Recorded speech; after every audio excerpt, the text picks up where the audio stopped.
REET exam के लिए बाल विकास एवं शिक्षा शास्त्र का टेस्ट नंबर 8वां है आज। और आज के इस टेस्ट में रीट 2012 लेवल 2 में बाल विकास एवं शिक्षा शास्त्र के जो प्रश्न पूछे गए थे उन्हीं को हमने शामिल किया है। कुल 30 में से 29 प्रश्न यहाँ पे लिए, एक प्रश्न डिलीट हुआ है। तो इन प्रश्नों को अच्छे से देखिएगा। पहला प्रश्न आपकी स्क्रीन पे है। निम्न का मिलान करते हुए दी गई तालिका में से सही उत्तर का चयन करना है।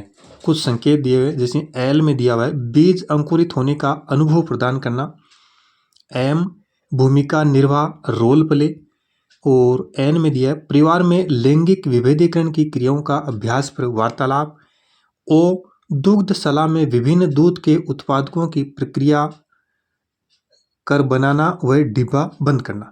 अब इनके सामने है अवलोकन, प्रश्न पूछना, भाग लेना, विचार या मनन करना। तो इनको आपस में मिलान करना है।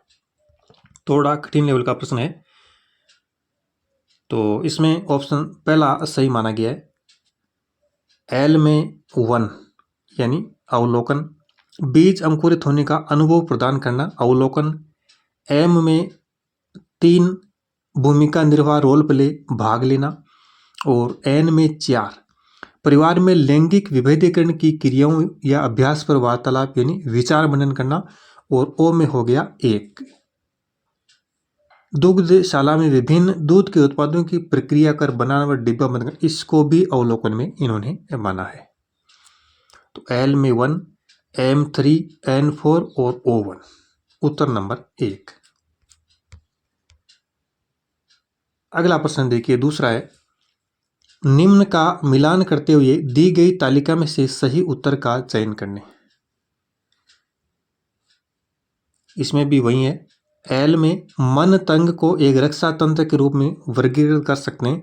ए में रक्षात्मक तंत्र व्यक्ति का बचाव करती है। एन उड़ती, ये उदातीकरण है, यहाँ पे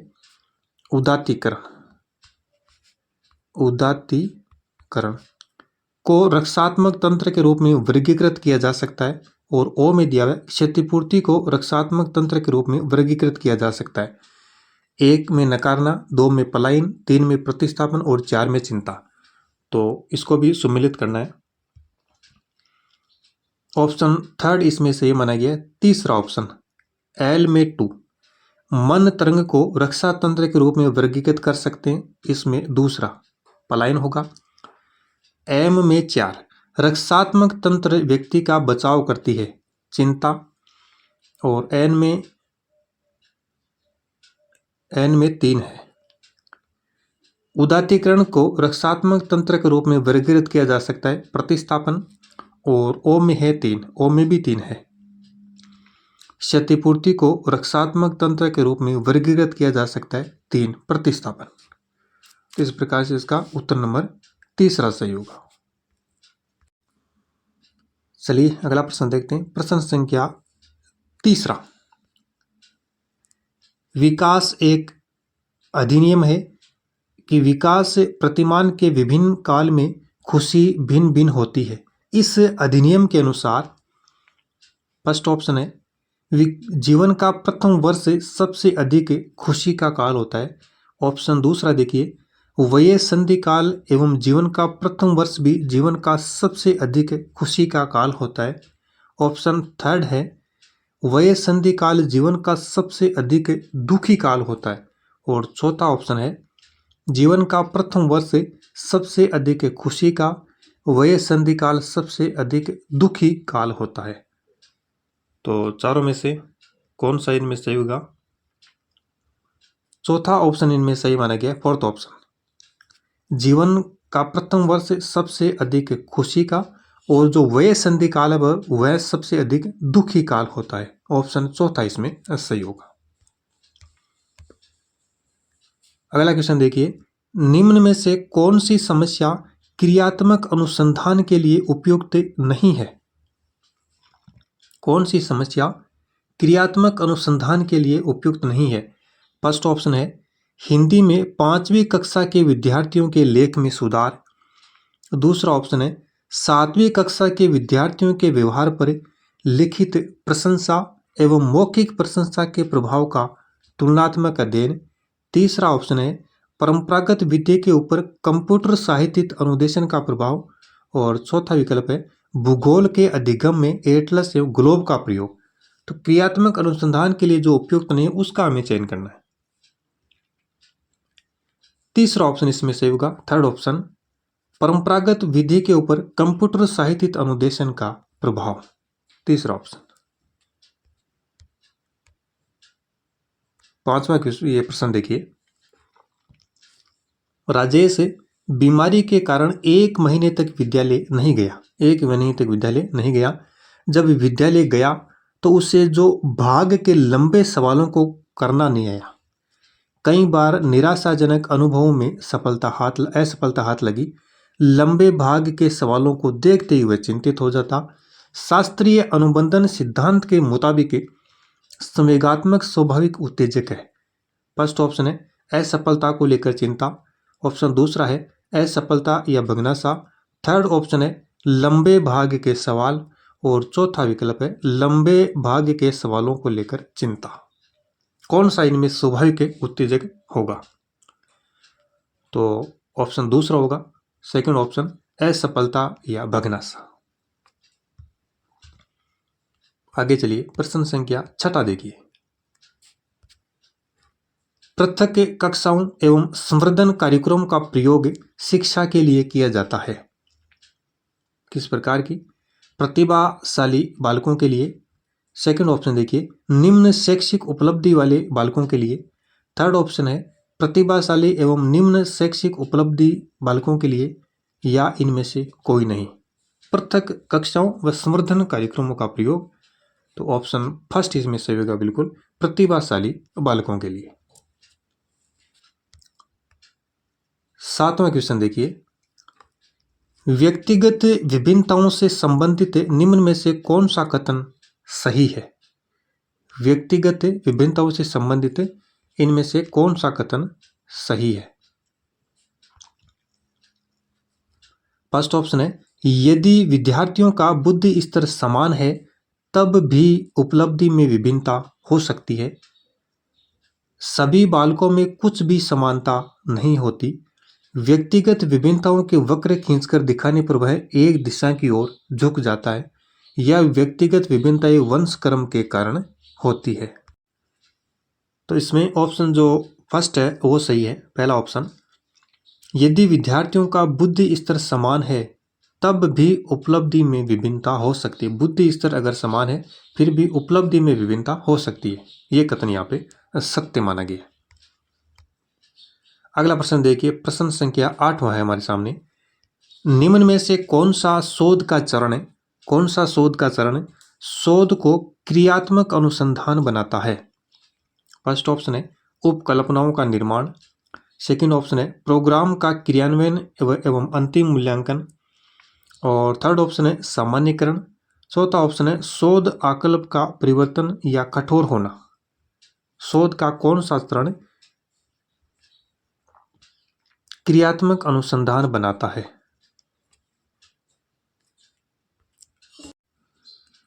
ऑप्शन नंबर इसमें दूसरा सही होगा, प्रोग्रामों का क्रियान्वयन एवं अंतिम मूल्यांकन। सेकंड ऑप्शन सही। चलिए अगला क्वेश्चन देखते हैं, प्रश्न संख्या 9 है। एक अध्यापक को निम्न में से किस कथन से सहमत होना चाहिए? एक अध्यापक को किस कथन से सहमत होना चाहिए? फर्स्ट ऑप्शन है आंतरिक अभिप्रेरणा तब होती है जब अधिगमकर्ता बाह्य संतोषजनक परिणाम का अनुभव करने के लिए कार्य करते हैं। सेकंड ऑप्शन है बाह्य अभिप्रेरणा तब होती है जब अधिगमकर्ता बाह्य पुरस्कार प्राप्त करने के लिए कार्य करते हैं। थर्ड ऑप्शन है बाह्य पुरस्कार से स्थायी व्यवहार परिवर्तन होता है। और चौथा ऑप्शन है बाह्य पुरस्कार आंतरिक अभिप्रेरणा प्रदान करते हैं। तो किस कथन से एक अध्यापक को सहमत होना चाहिए?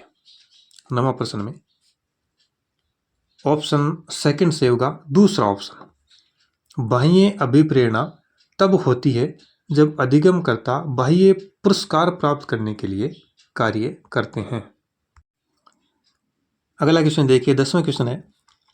प्रजातिगत व्यक्तिगत विभिन्नताओं को समझने में निम्न में से क्या मददगार साबित नहीं होता? मूल्य व्यवस्था, शाब्दिक एवं अशाब्दिक संप्रेषण, अधिगम की प्रक्रियाएं एवं विभिन्न व्यवस्थाएं या बुद्धि। ऑप्शन इसमें फोर्थ सही होगा बुद्धि। 11वां क्वेश्चन देखिए, बालक के व्यक्तित्व को किस प्रकार का अधिगम अधिक प्रभावित करता है? प्रयत्न एवं त्रुटि अधिगम, अनुकरण अधिगम, अंतर्दृष्टिपूर्ण अधिगम या अनुदेशनात्मक अधिगम। बालक के व्यक्तित्व को किस प्रकार का अधिगम अधिक प्रभावित करता है? तो अनुकरण का जो अधिगम है वो अधिक प्रभावित करता है। ऑप्शन इसमें दूसरा सही होगा। 12वां क्वेश्चन है, निम्न में से कौन सा उदाहरण बंडूरा के अवलोकन आधारित अधिगम का नहीं है? विद्यार्थियों द्वारा केंचुए के विच्छेदन को सीखना, क्रिकेट का उत्साह, सामाजिक अध्ययन के प्रति नापसंदगी या स्कूल की घंटी बजने पर अपने बस्ते बंद कर लेना। बांडुरा के अवलोकन आधारित अधिगम का उदाहरण कौन सा नहीं है? फोर्थ ऑप्शन सही होगा चौथा विकल्प, स्कूल की घंटी बजने पर अपने बस्ते बंद कर लेना।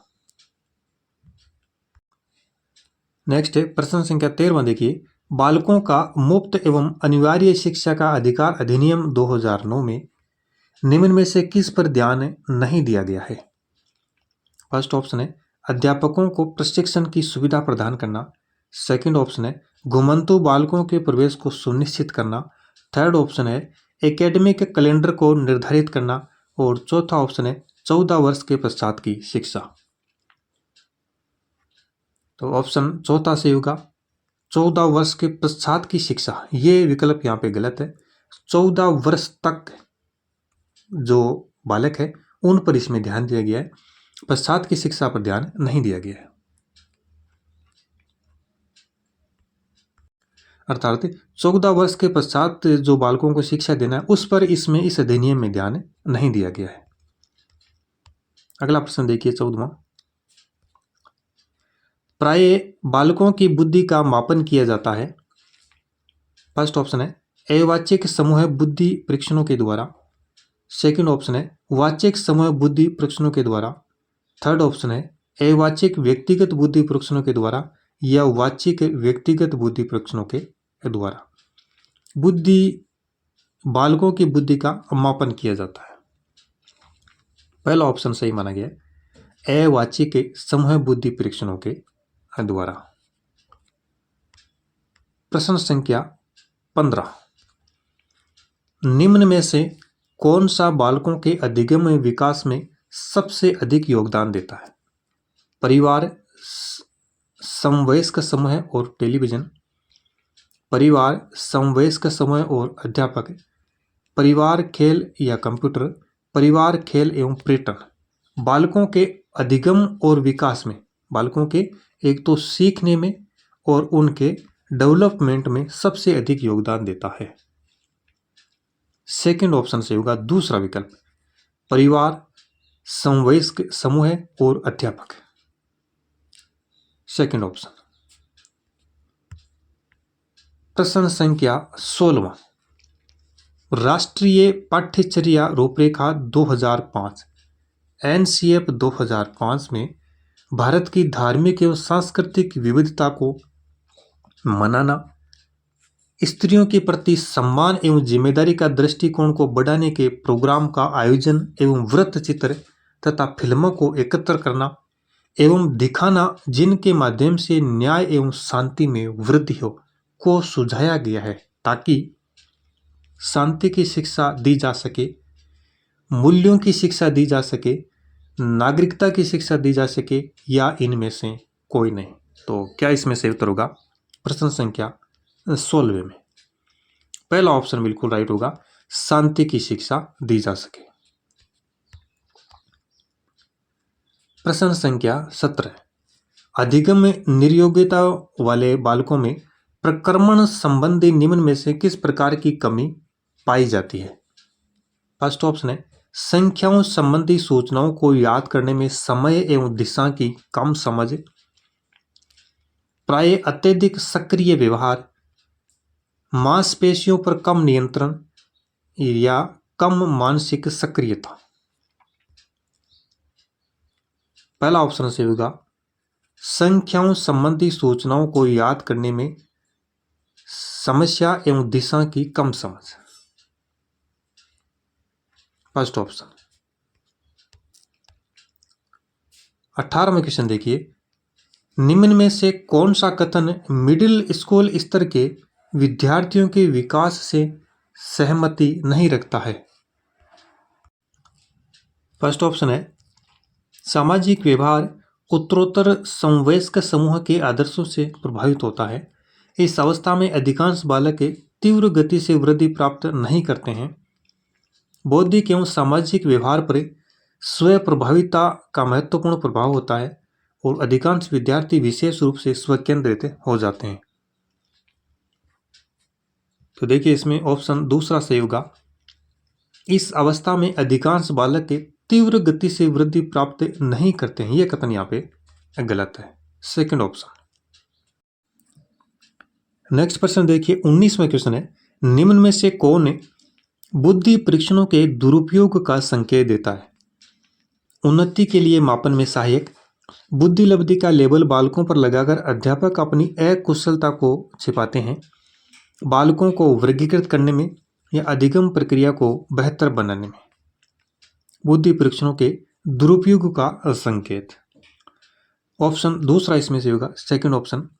बुद्धि लब्धि का लेबल बालकों पर लगाकर अध्यापक अपनी अकुशलता को छिपाते हैं, ये इसका सही उत्तर होगा। 20वां क्वेश्चन देखिए, 20वां क्वेश्चन है, निम्न में से कौन सा तरीका प्रत्यक्ष समायोजन का है। प्रक्षेपण, दमन, प्रतिगमन या लक्ष्यों का प्रतिस्थापन। प्रत्यक्ष समायोजन का तरीका इनमें से कौन सा है। 20वां क्वेश्चन। ऑप्शन फोर्थ से होगा चौथा विकल्प है लक्ष्यों का प्रतिस्थापन। ये प्रत्यक्ष समायोजन का तरीका है। प्रक्षेपण, दमन और प्रतिगमन ये अप्रत्यक्ष रूप में आएंगे, अप्रत्यक्ष रूप में। तो चौथा विकल्प इसमें सही होगा। प्रश्न संख्या 21वां हमारे सामने, निम्न में से कौन सी पिछड़े हुए बालकों की विशेषता नहीं है।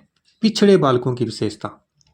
फर्स्ट ऑप्शन है अपनी प्रकृति प्रदत्त योग्यताओं से कम स्तर की शैक्षिक उपलब्धि का प्रदर्शन करते हैं।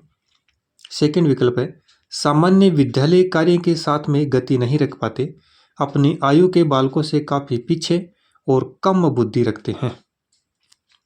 तो देखिएगा कौन सा सही इसमें। सेकंड ऑप्शन दूसरा विकल्प सही होगा सामान्य विद्यालय कार्य के साथ में गति नहीं रख पाते हैं। अगला प्रश्न देखिए, प्रश्न संख्या 22वां है, शैक्षिक समस्याओं से ग्रस्त बालकों को किस समस्या का सामना करना पड़ता है।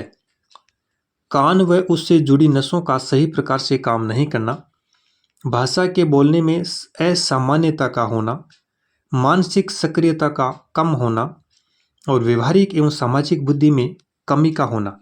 शैक्षिक समस्याओं से ग्रस्त बालकों को किस समस्या का सामना करना पड़ता है। सेकंड ऑप्शन इसमें सही माना गया है, भाषा के बोलने में असामान्यता का होना। भाषा के बोलने में असामान्यता का होना। प्रश्न संख्या 23वां हमारे सामने है, निर्माणात्मक मूल्यांकन का उद्देश्य क्या है। निर्माणात्मक मूल्यांकन का उद्देश्य। फर्स्ट ऑप्शन है प्रगति पर गौर करना, उपचारात्मक अनुदेशन की योजना बनाना, विद्यार्थियों की समझ का पता लगाना, अध्यापक के उद्देश्यों की पूर्ति का पता लगाना या ग्रेड्स प्रदान करना, या ग्रेड्स प्रदान करना। फर्स्ट ऑप्शन से होगा पहला ऑप्शन प्रगति पर गौर करना और उपचारात्मक अनुदेशन की योजना बनाना। आगे देखिएगा प्रश्न संख्या 24वां है, निम्न में से कौन सी तकनीक प्रक्षेपण तकनीक नहीं है। खेल तकनीक, शब्द शास्त्रीय परीक्षण, चित्र शास्त्रीय परीक्षण या व्यक्तिगत अध्ययन। प्रक्षेपण तकनीक इनमें से कौन सी नहीं है। फोर्थ ऑप्शन से माना गया चौथा विकल्प व्यक्तिगत। नेक्स्ट है प्रश्न संख्या 25 से, अधिगम एवं परिपक्वता के संबंध में निम्न में से कौन सा कथन सही है? पहला विकल्प है, बालक विकास की दृष्टि से जब सीखने के लिए तैयार नहीं है तब भी वे अधिक प्रयास के द्वारा सीख सकते हैं। यदि मानव विकास केवल परिपक्वता से होता तो मनुष्य केवल निम्नतम तक ही सीमित रह जाते। वंशक्रम संभाव्य क्षमता की सीमा के कारण बालक एक निश्चित सीमा से आगे तक विकसित हो सकते हैं और बालक की अंतर्निहित शक्तियों को बिना समय विचारे विकसित करने के लिए प्रोत्साहित किया जाना चाहिए। तो अधिगम और परिपक्वता के संबंध में जो कथन सही है उसका हमें चयन करना है। सेकंड ऑप्शन इसमें से होगा विकल्प दूसरा, यदि मानव विकास केवल परिपक्वता से होता तो मनुष्य केवल निम्नतम तक ही सीमित रह जाते। दूसरा विकल्प इसमें सही होगा। प्रश्न संख्या देखिए 26वां प्रश्न हमारे सामने है। व्यक्तित्व व्यक्ति में उन मनोदैहिक व्यवस्थाओं का गत्यात्मक संगठन है जो वातावरण के साथ उसके अपूर्व समायोजन को निर्धारित करता है।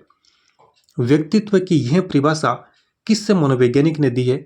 मुर्रे, वाटसन, आलपोर्ट या स्किनर? थर्ड ऑप्शन से होगा तीसरा option GW Allport, third option. आगे देखिए प्रश्न संख्या 27वां है। 27वां क्वेश्चन देखिए, एक अध्यापक मानचित्र की खाली रूपरेखा में केवल नदियों, पहाड़ों, मैदानों व घाटियों को प्रदर्शित करता है। वह विद्यार्थियों को मुख्य नगर, रेलवे व मुख्य नगरों को जोड़ने वाले राजमार्गों को चिन्हित करने को कहता है। विद्यार्थियों को अन्य पुस्तकों व मानचित्रों को अध्ययन करने की इस दौरान बिल्कुल मनाही होती है। यह अध्यापक के द्वारा प्रयुक्त उपागम कौन सा है? खोज उपागम, मानचित्र उपागम, समस्या समाधान उपागम या अन्वेषण उपागम? सही उत्तर का चयन कीजिए। पहला होगा खोज उपागम, खोज उपागम। आगे देखिएगा प्रश्न संख्या 28वां हमारे सामने है। वये संधि काल में निम्न में से कौन सी अभिव्यक्ति नहीं है? प्रभुता, सत्ता के विपरीत विरोध, अशांति, आत्मनिर्भरता के प्रति आग्रही, सक्रिय खेलों के स्थान पर बैठे रहकर खेलना अधिक पसंद। तो वये संधि काल में कौन सी अभिव्यक्ति इनमें से नहीं हो सकती? फोर्थ ऑप्शन से होगा चौथा विकल्प, सक्रिय खेलों के स्थान पर बैठे रहकर खेलना अधिक पसंद। और अंतिम 29वां क्वेश्चन है, कुपोषण के प्रभाव के बारे में निम्न में से कौन सा कथन सत्य नहीं है? उसका चयन करना है। जीवन के बाद के वर्षों में यह मस्तिष्क की कोशिकाओं को प्रभावित करता है। यह बालकों की सीखने की योग्यताओं को प्रभावित करता है। बालक निराशा एवं आशंकित रहते हैं या यह कद को प्रभावित करता है।